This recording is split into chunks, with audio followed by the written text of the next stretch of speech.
So have you heard the latest? You can't call a criminal who has been in prison a convict. It's an offence. You have to call them people of life experience. So what do you call a rapist inside there? Somebody who's expressively tactile, yeah? What? And a burglar, that'll be somebody who liked to go into spaces and check them out, even though they weren't invited. I mean, it's bollocks. I've been to prison, and every one of those fuckers in there deserved everything they got.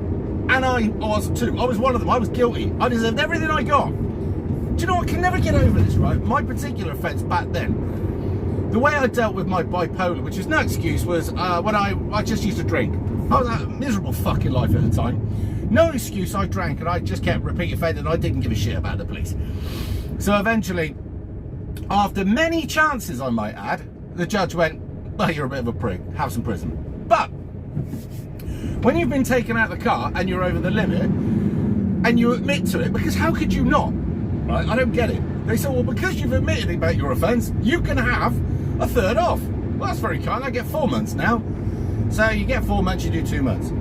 But there were people inside, right? This is quite ironic. There were burglars who were being tagged because they were deemed no threat to the public. But I was a massive threat to the public because I could get back in a vehicle, drink drive again and kill somebody. So I stayed in. However, that was a 225-year-old Nick. And I have to say, it was warm. You got fed. The food was, well, I lost weight, quite a lot of weight, but I did a lot of training because there was nothing else to do. 23 hours a day on your head. That's what you're going to do. You're going to do sit-ups, press-ups, pull-ups, whatever you can, and get down the gym. But there were many people in there that considered that prison their new home, and they were coming back. I remember Blockhead, big tall thing it was, not the sharpest tool in the shed, obviously. And he was saying to the others as he was walking down the stairs, he says, I'll see you in a few weeks, lads. I was like, I couldn't get my head around that. So I spoke to some of the others. And he said, well, out there, he's got to search for his drugs. He doesn't know where he's coming or going, where his next meal is, roof over his head, etc., etc. Here he's got structure, stability, 3 meals a day, dry, clean clothes, warm area, and he knows the rules. You cannot fuck about. And like kids, criminals, and all the rest of it, they actually gain some sort of sense of, how do you put it? People get comfort from knowing the rules. If the rules are so strict that it's just black and white, they know where they stand, and people get comfort from that. That's why discipline with kids works so well. With no discipline, they're all over the place, they don't know where they're coming or going. With discipline, these kids may not have grown up to have been criminals. They might have.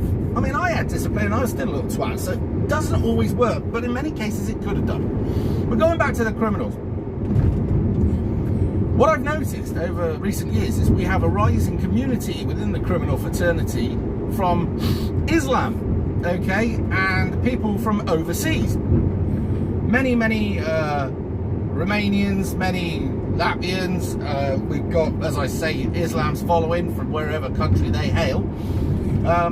Yeah, and obviously you've got anything BAME. And as we all know, you cannot offend BAME. It's unacceptable. So maybe that's why they changed the rules. My nose is so fucking itchy, it's hay fever time, sun's in the face. But I find it frankly offensive that you should not call these little fucking criminal cunts criminals, because here's the deal.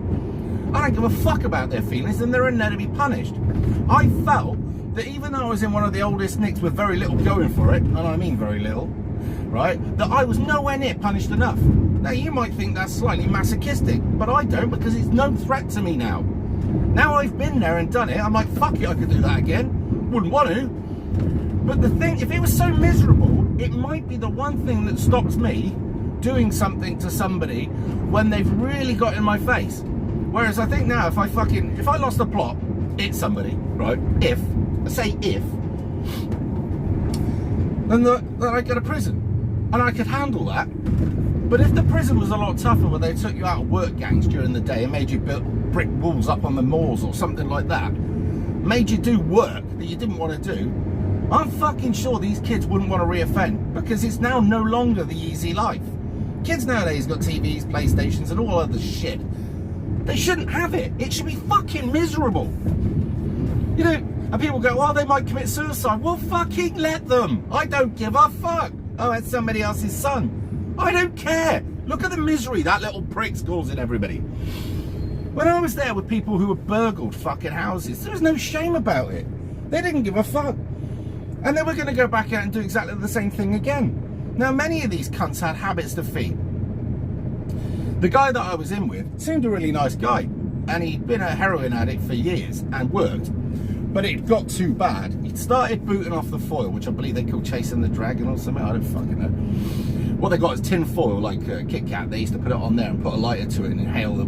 Like, that's how it worked, I guess. And then he ended up injecting, and that's when it got worse. And that's when he lost his job, and then he had to go out and he burgled to pay for his habit. And he got caught. And he went to prison. And he did 18 months. And I'll be honest, I saw a lot of good in that bloke. And when he came out, I said to him, I said, when you get out? He goes, if I go back, I'll end up back on H, heroin. I went, right. I said, fine, come live with me. So when his prison sentence came towards an end, he messaged me. He says, look, I know it may have been a prison promise, because a lot of people promise stuff in prison that when they get out they don't do. He said, but is that offer still up? I went, yeah, fucking right it is. So he came to live with me. He never went near drugs again. He got himself a job. He got himself a nice missus. He got himself a proper life together, and he's living now local to me, and his life is spot on. Now, I could see that deep down he was a good lad that had just fucked up, but there was many in there that were real fucking shit houses. And you know, I remember this little thing used to come round. Got any wrestler from Skinny Burn?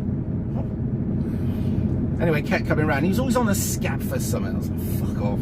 Well, I had really bad guts in there. I couldn't go. Went 13 days without going. It was getting to be a bit of a medical emergency, and they were doing everything. They were giving me laxatives and all sorts, and they gave me husks to put on my cornflakes as fibre. Fucking horrible. Don't ever do it. Anyway, listen, what's that then? So it's this. Oh, can I have some?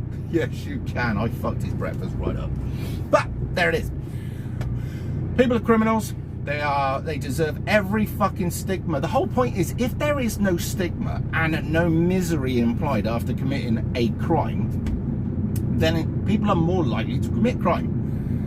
And yet, it's amazing. There are some people that do some of the most heinous crimes that walk, and some people that do something that in the average person's view wasn't as serious that get time. But we're in such a woke community and a woke time that, well, why don't we just give a green light to all these little shits on the street that are stabbing each other up and drug dealing and all the rest of it? Don't worry, sweet pea. We'll wrap you in cotton wool and give you a life you actually probably didn't have out on the street. You'll be welcome here, and we won't be mean to you. Yes, you'll have a PlayStation, you'll have a TV, you'll have association with the other shithouses, and you could talk to them about their criminality and get ideas, so that when you go back out in the street, you could maybe ply a new trade. It's fucked. Seriously, every one of these little bitches, I would give, if I was in fucking power, I would literally, I would put them straight into something similar to the Foreign Legion and either work them to death or make men out of them, or women. And people would think that I'm mean and sadistic. Probably. I despise people that make other people's life misery because they can't be fucked to get off their ass and get a job. I fucking detest them. People who... We had a car stolen as a kid. I'd left the keys in it, or me and my brother, we were playing it, and the car got nicked. My mother never ever looked at that car the same again. Ever. And Dad had to sell it. There are people that once their house is burgled, they never sit well in it again. Don't cope with it, all right? There are people that, old people, that when their house is burgled, it ends them. That's how it is. So, no, fuck criminals, fuck their feelings, fuck everything about them, and let them learn a harsh lesson, because that's exactly what these little pricks need. Anyway, that was me rant over with.